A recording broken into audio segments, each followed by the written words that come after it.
Hello students, myself Jitendra Shukla. Today we are going to solve the questions of Unit 5 Worksheet 1. Let us start with the topic.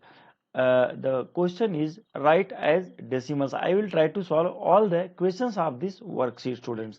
So the very first question, that is write as decimals. So 3/10. देखिए decimal number को solve करने में हमें दो चीजों का ध्यान रखना है। क्या है? नंबर वन, लेटस पहले कुछ प्रैक्टिस कर लेते हैं। Let's have the practice based on the decimals. क्या है? ध्यान से देखिएगा। जैसे हम लोग प्लेस वैल्यू समझते हैं, वंस, टेंस, हंड्रेड्स। जैसे अगर मैं आपको यहाँ पर एक नंबर दे दूं 5, 3, 7, तो यहाँ पर वंस प्लेस में क्या होगा? वंस प्लेस में 7 होगा, टेंस प्लेस में 3 होगा और हंड्रेड्स प्लेस में 5 होगा। तो यहाँ 3 हो जाएगा और यहाँ 5। तो आप इस नंबर को क्या लिखेंगे? 537। अगर आप 2 मिनट इस एग्जाम्पल को समझ लेंगे तो आपको इस चैप्टर के क्वेश्चंस को सॉल्व करने में कोई दिक्कत नहीं आएगी। तो प्लीज आप समझने की कोशिश करें। अगर मान लीजिए मैं इसके लिए नंबर दे रहा हूं, अगर मैंने क्या कर दिया है, हाँ, अगर मैंने आपको 370 इसको दिया तो क्या करेंगे आप? हंड्रेड्स प्लेस में ये हंड्रेड्स है, ये टेंस है और ये वंस प्लेस है। तो देखा आपने 370 हो गया। अच्छा, इसको हम और सिंपल तरीके से कर सकते हैं। कैसे? देखिएगा, अगर मैंने नंबर दिया है, मान लीजिए मैं यहां पर मैं नंबर लिख देता हूं 375, है ना? ये मान लीजिए कोई नंबर है, तो आप इसको वंस प्लेस में क्या है? वंस प्लेस में 5 है, टेंस प्लेस में 7 है और हंड्रेड्स प्लेस में 3 है। तो इसको लिखा जाएगा 375। पॉइंट से कोई मतलब नहीं है। लेकिन अगर लिखा जाए 375.6, तो आप 100 प्लेस में 3, यहाँ 7, वंस प्लेस में 5 और पॉइंट लगाएं।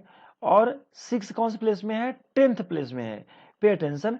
जिस तरह से हिंदू अरेबिक सिस्टम में, नॉवल नंबर सिस्टम में वंस, टेंस, 100 आगे बढ़ते हैं, यहाँ पर डेसिमल के पीछे की बात करें तो क्या बन जाएंगे? बिल्कुल आपने सही कहा, 10th।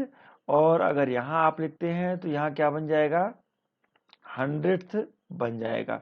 हालांकि 100th वाला पार्ट अभी इस वर्कशीट में नहीं है, अगले वर्कशीट में सॉल्व करना है। तो 1/10th का मतलब होता है डेसिमल के बाद वाला नंबर, और 1/100th का मतलब होता है डेसिमल के बाद सेकंड नंबर। आप यहाँ पर पॉइंट लगाएं और यहाँ पर लिख लें 6। अब मान लीजिए टीचर ने नंबर दे दिया है 375.61, तो क्या लिखेंगे? 375। तो वैसे ही लिख देंगे पॉइंट लगा करके 6, और यहाँ क्या हो जाएगा? 1। देखिएगा ये क्या है? ये 10th प्लेस में है और ये 100th प्लेस में है। ऐसे आई होप कि आपसे बन जाएगा। आगे कुछ क्वेश्चन को सॉल्व करने की कोशिश करते हैं। चलिए देखिएगा, 3/10 है, तो देखिए इसको सॉल्व करते हैं। 3/10 को हम क्या लिख सकते हैं? बिल्कुल पॉइंट के बाद का नंबर है, 10th प्लेस में है, तो 0.3। यहाँ क्या हो जाएगा? 0.3, या आप सीधे 0.3 भी लिख सकते हैं। 0.5। Please pay attention.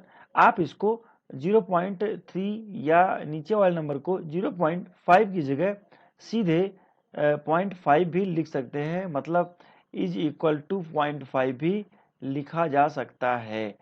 अच्छा, 0 इसलिए लगा देते हैं, मुझे लगता है कि point is very small in size, तो हमको डर लगेगा, समझ में नहीं आएगा।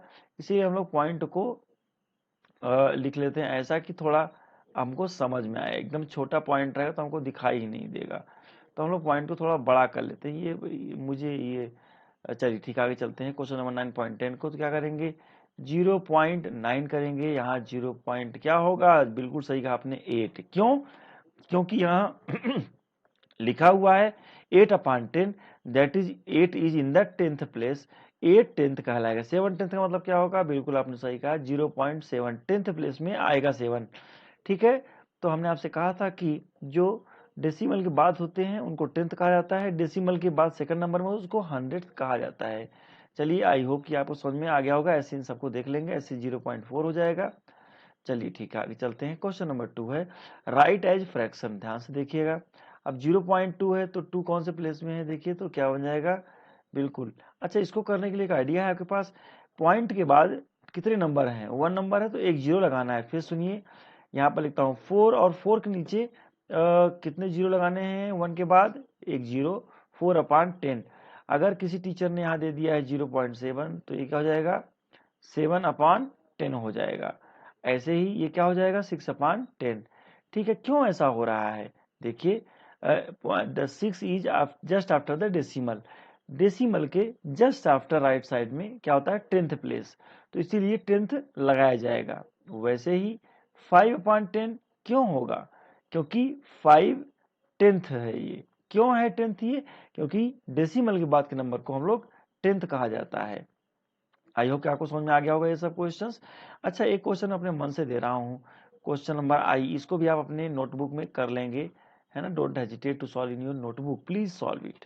मैंने क्वेश्चन दिया आपको 0.53, तो ध्यान से देखिएगा क्या करने वाले हैं आप लोग।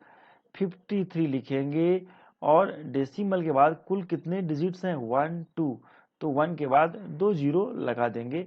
तो ध्यान से देखिएगा 55 और 3 दैट इज 53 100th हो गया, है ना। 100th क्यों हुआ, क्योंकि ये डेसिमल के बाद 2 नंबर हैं। चलिए हम आगे चलते हैं क्वेश्चन नंबर 3 की तरफ से। इस नंबर को आपको पढ़ना है, रीड करना है और कैसे लिखना है, जैसे 7.5। अच्छा, क्या लिखा हुआ है, इसको आप 7.5 पढ़ सकते हैं या 7 and 5 10th पढ़ते हैं। मैंने आपसे कहा था डेसिमल के जस्ट बाद के नंबर को 10th कहा जाता है। ऐसे ही यहाँ आप क्या लिखेंगे 9, डेसिमल के पहले के नंबर जो भी हैं, मतलब डेसिमल के लेफ्ट साइड में whatever number are given their name should be written as normal number, और डेसिमल के बाद के नंबर को 10th 100th 1000th ऐसे लिखा जाता है। तो 9 एंड क्या लिखेंगे, 9 पॉइंट भी लिख सकते हैं, 9 एंड हम लोग क्या लिखना चाहिए 4 TENTH 4 10ths हो जाएगा। आगे चले हम लोग EIGHTEEN 18 एंड और क्या लिखा जाएगा, बिल्कुल आपने सही कहा है 2 और TENTHS 2 10ths लिख लेते हैं। ऐसे ही देखिएगा इन सब नंबर को 65 एंड 8 10th ऐसे ही लिख लेंगे आप। ठीक है, चलिए इसको मैच करिएगा। अपना आंसर आपने लिख लिया है, वेरी गुड। चलिए आपने इस आंसर से अपना आंसर मैच करिए। मैंने कुछ आपसे बताए थे, कुछ आपको करने के लिए मैंने दिया, तो आपसे ये बन गया होगा। चलिए आगे चलते हैं नेक्स्ट क्वेश्चन की तरफ। बस इस वाले ध्यान रखना है कि डेसिमल के बाद जो नंबर हैं वो 10th होंगे। I have try to write the correct spelling, फिर भी आप खुद से एक बार चेक कर लेंगे कि आपने जो लिखा है क्या वो सही है। चलिए अब हम आगे चलते हैं नेक्स्ट क्वेश्चन की तरफ। क्वेश्चन नंबर 4 देखिएगा 8 10th, तो कैसे कैसे लिखा जाएगा 0.8। ऐसे ही 5 10th को कैसे लिखा जाएगा, देखिएगा 10th का मतलब ही होता है डेसिमल के बाद वाला नंबर, तो 0.5 हो जाएगा। ऐसे ही सारे क्वेश्चंस को खुद से सॉल्व करने की कोशिश करिए। एंड के पहले जो लिखा है होल नंबर है 6, एंड की जगह पॉइंट लगा दिया मैंने, और 2 10th का मतलब क्या होता है पॉइंट के बाद 2 हो जाएगा। ऐसे ही 53 एंड 7 10th, 53 कैसे लिखेंगे, ये 53 है और 7 इन द 10th पोजीशन। 82 है तो क्या करेंगे, 82 के लिए हमने ऐसे करा 82 एंड 3 10th हो जाएगा। 135 देखिए कैसे करेंगे, तो 135 है एंड 5.5 10th। अच्छा 585 देखिए, तो आप होल नंबर में कोई दिक्कत नहीं, 585 और 3 10th है, मतलब 10th प्लेस में 3 लगा देना है। 227 है तो ये तो और आसान है, 227 है क्या भाई, ध्यान रखिए 227 पॉइंट क्या लगाना है 7, तो एक बार चेक कर ली 227 एंड 7 10th। तो आई होप कि आपको समझ में आ गया होगा, और आपने कर लिया है, प्लीज आपने अपने से किया है तो match your answer with our answer. चलिए स्टूडेंट्स आगे चलते हैं, तो ये हमने आपके लिए सॉल्व करके रखा है, आप प्लीज मैच करें आंसर को। मिलते हैं अगले क्लास में, तब तक आप प्रैक्टिस करते रहें। अच्छा हाँ, एक क्वेश्चन और है, फिल इन द ब्लैंक्स का क्वेश्चन है, ध्यान से देखिएगा। 2 10th और 0.2 है, तो 7 10th को कैसे करेंगे, देखिए 2 10th लिखा है मतलब 2/10 होगा, 7 10th का मतलब क्या होगा 7/10, और डेसिमल में कैसे लिखेंगे 0.7। अच्छा यहाँ पर गिनिए तो कितने कलर्ड हैं और कितने में से टोटल कितने हैं 1 2 3 4 5 6 7 8 9 10, कुल 10 यूनिट्स हैं, उसमें से कलर कितने हैं 1 2 3 4 5 6 7 8 9, तो यहाँ क्या लिखेंगे, आपको लिखना चाहिए 9 out of 10 there are 9 which are coloured. तो 9/10 हो जाएगा। डेसिमल में कैसे लिखेंगे, 0.9 लिखेंगे। आगे 5/10 लिखा हुआ है क्योंकि 10 में से कुल टोटल 10 रेक्टेंगल्स हैं, उसमें से 5 कलर्ड हैं। तो कलर्ड कितने हैं, 5/10 का मतलब होता है 5 आउट ऑफ 10 ऐसे लिखेंगे। और यहाँ क्या लिखाएगा, 0.5 लिखा जाना चाहिए। ओके स्टूडेंट्स, देखिए सर से अपने आंसर को आप मैच कर सकते हैं और आपको आई थिंक कोई दिक्कत नहीं आएगी, बन जाएगा आपसे। ओके, आई होप कि you have written all this question, solve कर लिया आपने 0.1 और लास्ट वाला है 3.10। ओके स्टूडेंट्स, आई होप कि आपको समझ में आ गया है। अगले क्लास में we will try to solve the worksheet 10, worksheet 2। Thank you.